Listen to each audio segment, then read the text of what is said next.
routine mammogram in January of 2021, and to be honest, it was in the middle of the pandemic and I almost didn't go, and I had actually rescheduled it once or twice, so I was like a month or two late on it, and again, never crossed my mind. I had a call back, and a week later I went in and I could just read the room, and I knew at the ultrasound that it was something that my healthcare team was worried about, and so I had a biopsy very quickly after, a few days to confirm.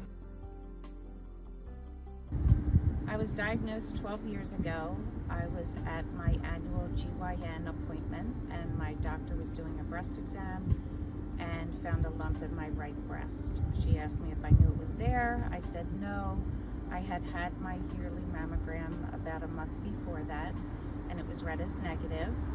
So she was not too concerned. She sent me for an ultrasound, which in turn I had a biopsy done 2 days later, and then I was diagnosed with breast cancer. So I discovered that I had a lump one day. I was in a store and I just rubbed my arm against my side and felt something that didn't feel quite right. I made a mental note that, in a month or so, if it's still there, I should go to the doctor. And a couple days later, my eyes were swollen shut. I couldn't see. I didn't know what was going on. And so I went to the doctor and I said, well, by the way, while I'm here, could you just check this out? I'm sure it's nothing, but just in case. And he did the exam and said, I'd like you to go get a mammogram and a biopsy. How about tomorrow? So I went and got the testing done, and a few days later found out that I had breast cancer. When I turned 40, I went to see my gynecologist, and she said, you're 40, go get your mammogram. And I thought to myself, why bother? I'm young, nothing's going on, I'm healthy. So I almost didn't go. But I'm a bit of a rule follower. So I went, and that very first mammogram, sure enough, something came up. It was a little suspicious. They did the test, the biopsy, and it turned out that it was DCIS. So the doctor basically said we could not have caught it any earlier than we did. So this is really a lesson in early detection. It was stage 0, and I was very lucky that I actually went and got my mammogram early. I found out I had breast cancer a couple of years after my daughter was born. Before I was pregnant with her, I had started feeling some tenderness in my left breast. It wasn't long after my son had finished breastfeeding, so I kind of chalked it up to that for a while. But after a while, the tenderness and what felt like a lump didn't go away, so I finally decided to go see my gynecologist. Actually, I went to see a few different doctors at the practice and had a couple of sonograms and a mammogram, and everything came back looking clear. They just told me I had very dense tissue, and I was really made to feel like I was too young to have breast cancer and I shouldn't even be worrying about it. After I had my daughter and I finished nursing, I still felt like something was not right in my breast. So I went back to the doctor. They referred me to a breast specialist. I didn't rush to go in there because at this point I had pretty much convinced myself that it was just dense tissue that I needed to be dealing with. By the time I did go in to see her, she could tell just by looking at my breast that I had breast cancer. There was some dimpling, which was an indication that there was a tumor close to the skin. So that was how I found out. I was 36 and completely shocked. In the summer of 2010, I found a lump in my left breast and didn't really know what to do, so I called my OBGYN and I went in for an appointment, and I remember the woman saying, oh, you're 36 years old, it's not cancer. I was like, okay, but then of course through the follow-up treatment, the biopsy and everything, I was diagnosed on my son's first day of kindergarten. He was 5 years old, my other son was 3, and that started my first time. My second time was 2014.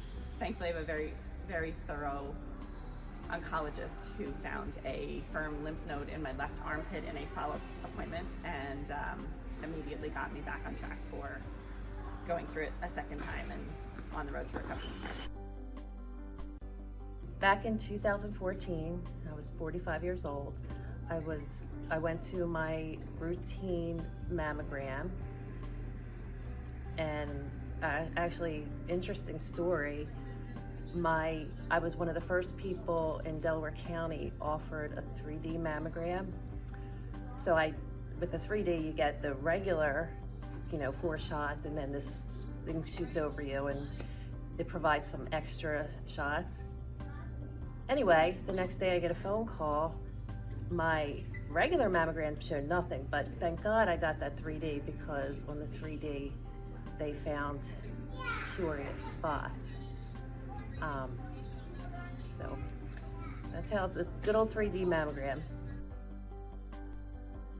I was diagnosed with breast cancer 2 years ago, in October of 2020, during the prime time of the pandemic. So it was definitely a bit of a journey for me. I had no family history of breast cancer. I also was fully up to date on my mammograms.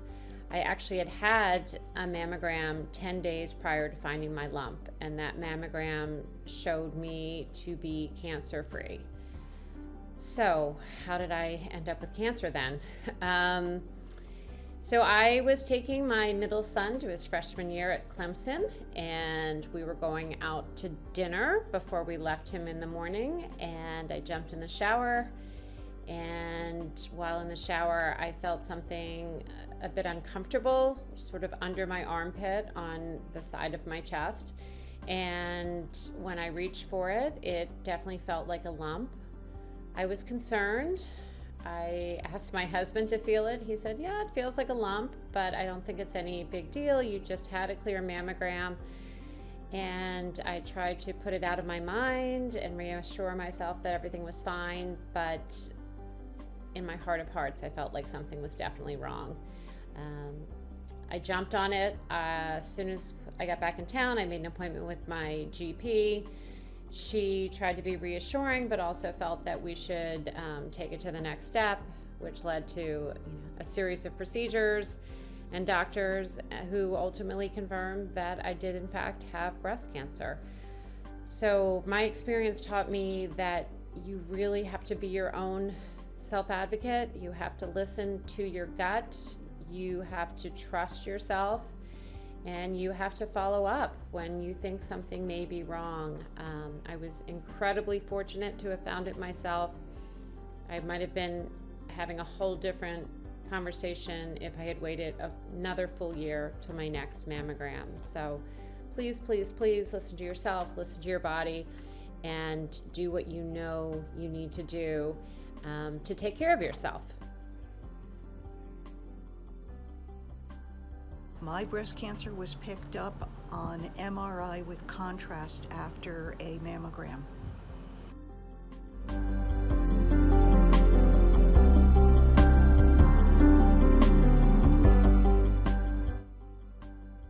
My tennis team became my biggest cheerleaders.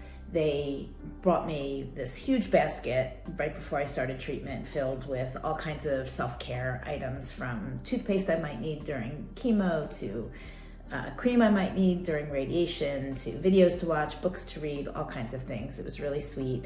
And they also made a video. Each person sent me a sweet get well soon message. And then I took a full year off of tennis. All year long, I was looking forward to getting back on the court. And I started out a little bit rusty, but my teammates were very patient and very kind and just stuck with me as I refound my strokes. I don't know what I would have done without tennis during my recovery and treatments, actually. Tennis was the only time that I felt like I could turn my brain off from thinking about cancer. And so it was just a really great mental break from the cancer. Plus, it made me feel like I was still doing things that I enjoyed before cancer, and I wasn't letting cancer take that away from me. I had surgery, chemo, and radiation. During that time, whenever I could, I played tennis. If I wasn't on the tennis court, I also went to the gym.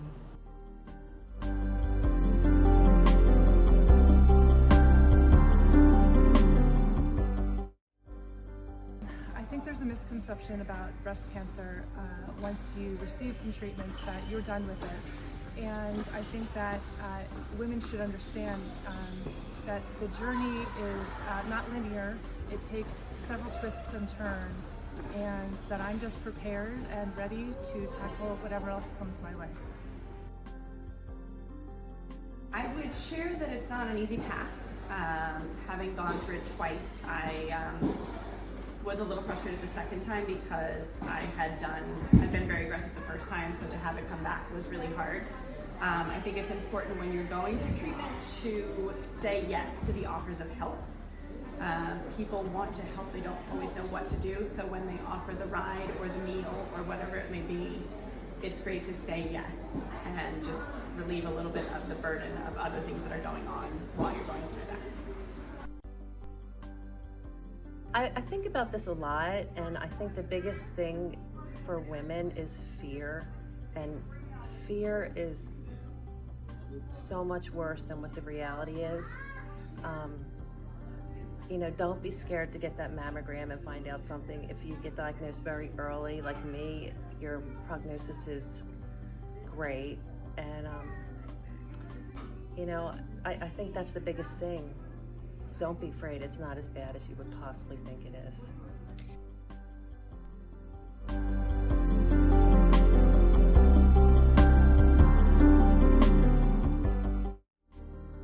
I would hope that anyone diagnosed with breast cancer would let people know that they do need help. You always have friends and family that are there willing to help you, and you should reach out to them. It's going to be really easy to sort of forget your daily life and just sort of live your entire being is going to be, oh, I need to be getting through my cancer treatment. Don't forget to do the things that you enjoy. You know, if you go to the library every Monday, keep doing that. If you play tennis, keep doing that. Keep living your basic daily life, and try not to sort of, and this is very difficult, try not to wallow too much in the treatment itself. It's hard to do, but I think every little thing you can do to keep your daily life as normal and as close to what your life is as possible, that's kind of the way to go. That's what I did, and that really helped.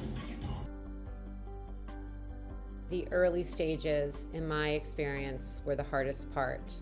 Once you actually get your plan in place, it's just one foot after the other, and you keep on moving forward because that's what you know you need to do.